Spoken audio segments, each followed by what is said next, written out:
All stems from a water skiing background. We water skied all through the late teens, got into barefooting, did a couple of ski races, and one of my friends bought a flat bottom boat to ski with, just to be like Americans, I guess.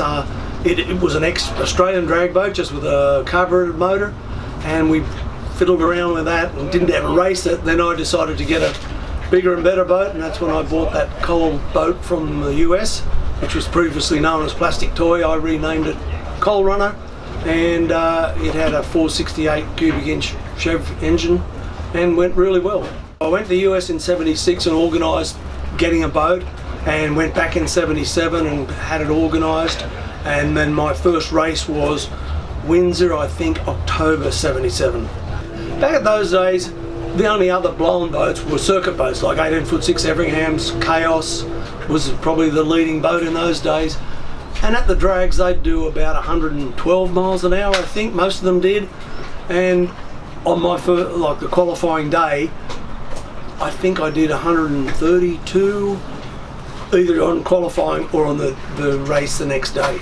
The hydros in those days were only doing mid 140s, I think, so yeah, really, and it ET'd very well. You know, it could have gone faster on a longer run up, but it was to try and win the race, so it accelerated well, and if you drove it well, it went well. Now it's virtually a standing start.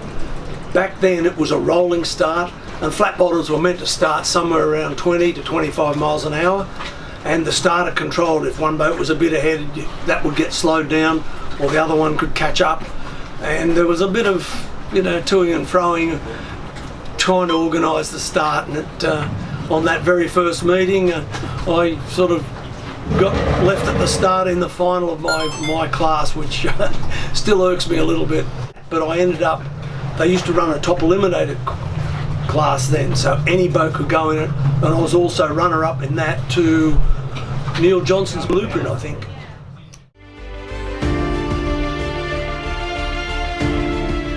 It was an official photo session I was young and didn't have much money then, and tried to get every sponsor I could. I worked for Caltex, and I was able to get some sponsorship from them, and also Valvoline and a battery company called Besco Batteries back then.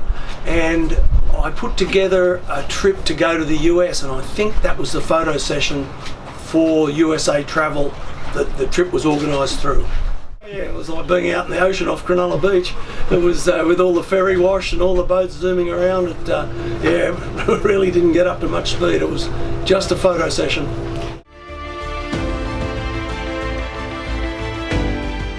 People know Ivan Walker owned the engine, and 4 other guys owned the boat, and one of them was the driver, and he was in the police force. I'll just leave it at that. And he was away that weekend of the Australian Championships, and I drove it and did win that event on that same day that I had my flat bottom there.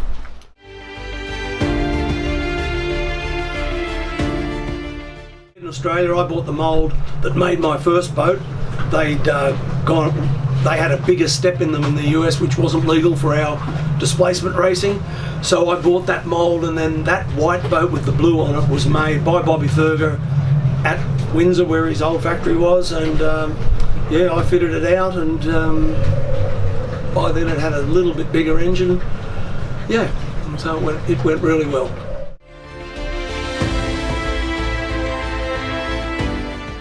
Well, it ended up catching on fire. It torched the head gasket, or probably pushed the head gasket out, went right through where there was an oil way taking oil to the heads. And then that just fueled the fire, and there's fire everywhere. And even though I had a full fireproof suit on and all the thing, I didn't have gloves, and I got burned on the wrist. And after that event, I could understand why people jump out of buildings when they're on fire, because I jumped out of that boat because I just couldn't get away from the flames. Got a very strained neck. The helmet must have bucketed a little bit and really pulled these muscles here. And when the ambulance was treating me, he said the best thing to do would be just sit in the shade under a tree and have a quiet beer. So that's what I did.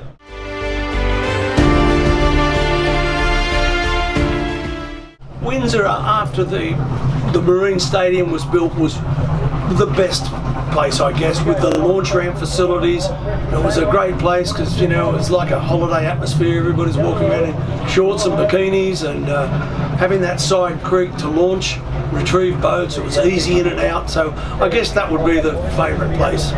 Silverwater was, again, a great place, but not the best facilities, you know, but because you ended up way down the end, a long time to get back to the start to retrieve the boat.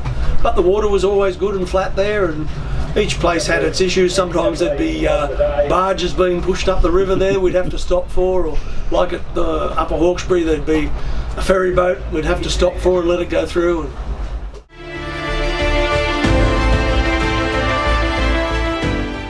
yeah, 1977 I was 25 and I did it to late 87.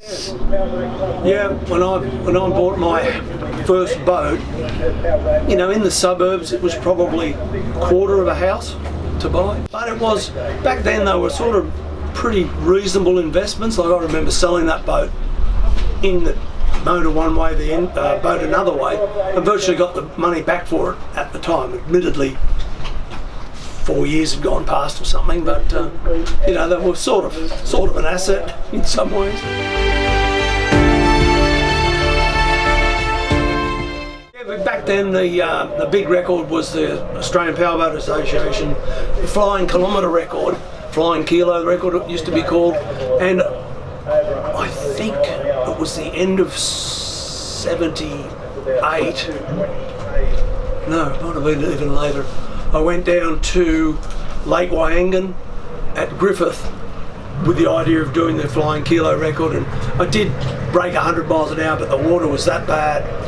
Les Spears' boat also did, and so did Stan Sadie's. Not doing too well down at Lake Wyangan. Went to Lake Mamora, which was a great spot, and as I was saying earlier, it's a long way to do a run like that for a motor that's meant to do quarter mile.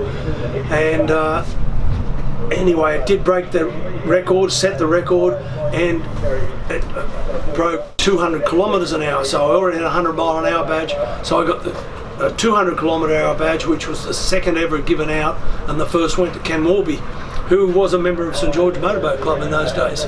You know, it certainly is a long way to drive it, because you've got to do like a quarter mile an hour build up, a kilometre, which I think is 2.5 quarter miles, and then slow down, get far enough away that you can turn around and come back the opposite direction and get an average speed. 128, and that did stand as the record for many years. It's over 150 miles an hour, I think, now with Troy Marlin. The Queensland Water Ski Association was very progressive. They didn't have fast enough boats to break some of these records, so they got in touch with the Drag Boat Association, and about 6 of us went up there and towed their best skiers. I think I towed Peter Nelson the first time up there, broke the Australian Junior Boys record at 119 miles an hour. I think it had been about 90 miles an hour, so did well. And I think the second time I went up there, I towed Chris Massey, and he set the world water ski record, which was not long later broken by him and Grant Torrens and he again, I think. But that was great fun going up there. Well, we were well catered for. We were like the star attraction, and you got the best skiers.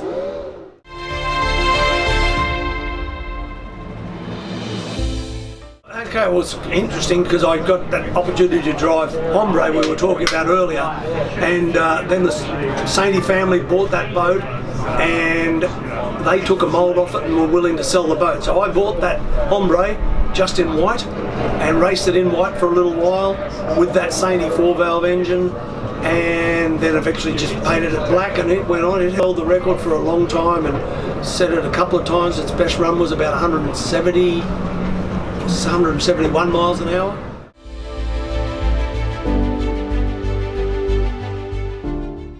It's narrow, and there was a wharf a little bit sticking out. That's right, those hydroplanes, when they're up on their sponsons, they haven't really got a lot of steering, and the boat was staying up, the parachute was out, and it was aimed straight at this wharf, and I can still remember the people on the wharf running for cover, and I was up on the edge of the boat ready to jump out, and finally slowed down enough and just started turning left, thank goodness.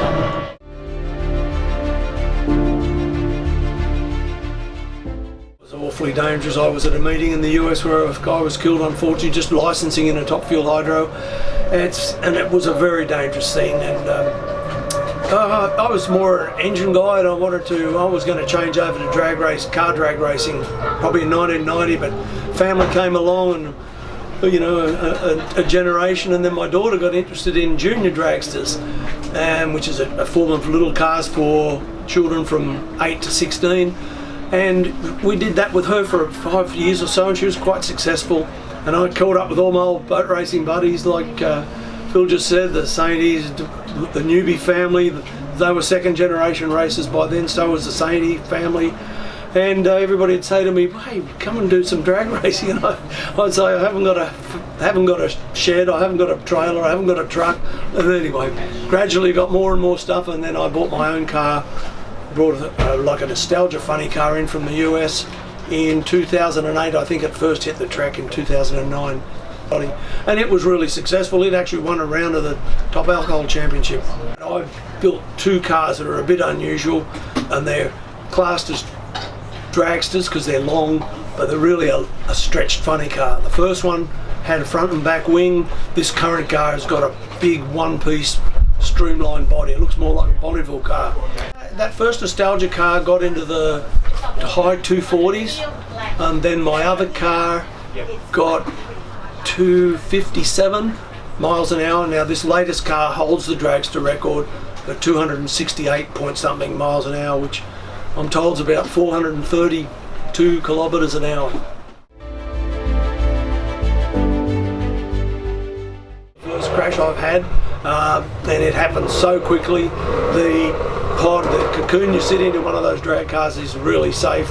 The car's completely wrecked. High speed crash, I think it was 263 miles an hour and 420 kilometres. I did get injured a bit. I was taken to hospital and spent 24 hours in there, just observation. I ended up with a broken rib and a badly bruised sternum, concussion, but really I had no pain unless I shook my head a little bit. But it's 5 weeks later now. I think it's 5 weeks right today, and I'm pretty much back to normal.